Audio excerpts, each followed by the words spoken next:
இன்னைக்கு நடக்கக்கூடிய போராட்டத்தை பொறுத்தவரை பல்வேறு ஜனநாயக வழக்கறிஞர் அமைப்புகளுடைய ஒரு கூட்டமைப்பை உருவாக்கி மூத்த வழக்கறிஞர் விஜயகுமார் அவர்களுடைய தலைமையில் இன்னைக்குடைய ஆர்ப்பாட்டம் நடத்துகிறோம். இது ஒரு ஒரு ஜட்ஜ் அவங்க இந்த கான்ஸ்டியூஷன் பிரின்சிபல் அவங்க ஓத்து எடுக்கிறாங்க.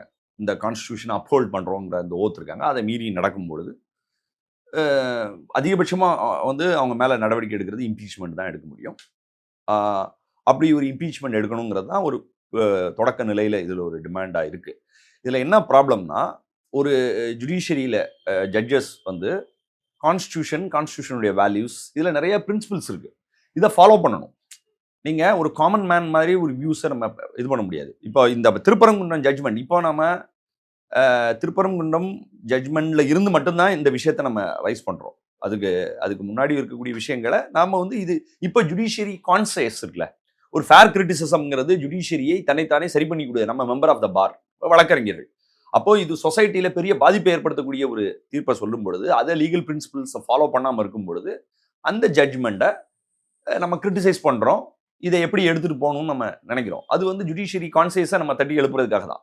இப்போ இந்த பிரச்சனை இன்னைக்கு பெட்டிஷன் அக்டோபர் மாதத்தில் கொடுத்துட்டு நவம்பர் மாதத்தில் வந்த தீர்ப்பு கிடையாது. இது 30 வருஷமாக அந்த ப்ராப்ளம் இருக்குது.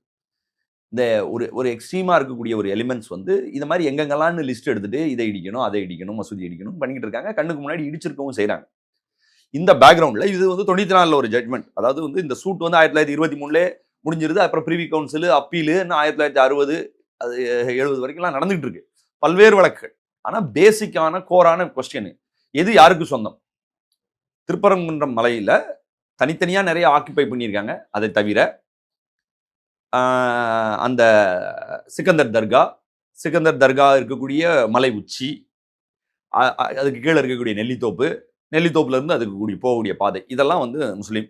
அந்த தர்காவுடைய ட்ரஸ்ட்டுக்கும் இது இல்லாத, ஆக்குபேஷன்ல இல்லாத, வேற எங்கேயும் ஆக்கிரமிப்பு இல்லைன்னா அது நம்மளுடைய திருப்பரங்குன்றம் அந்த கோயிலுடைய ட்ரஸ்ட்டுக்கும் சொந்தம்னு ஆர்டர். இது சூட்டு.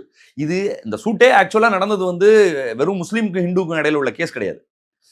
அதாவது அந்த தேவஸ்தானம் போர்டு என்ன செய்யறாங்கன்னா, இருக்கக்கூடிய பாதையெல்லாம் அன்னைக்கு இருக்கக்கூடிய அந்த திருப்பரங்குன்றம் அந்த நகராட்சி இது எங்களுக்கு சொந்தம்னு சொல்றாங்க. அவங்க ரோடு போட போறாங்க. அவங்களுக்கு எதிராக போடும்போது முஸ்லீம் வக்ஃப் போர்டும் அந்த ட்ரஸ்ட்டும் ஒரு ஆப்போசிட் பார்ட்டியா இருக்கிறாங்க. அதுக்கு பிறகு அந்த கிளைம்ல வர்றதுதான். இவங்களே முதல்ல இந்த விஷயத்தெல்லாம் எக்ஸம் பண்றாங்க. இதெல்லாம் பழைய சூட்டு.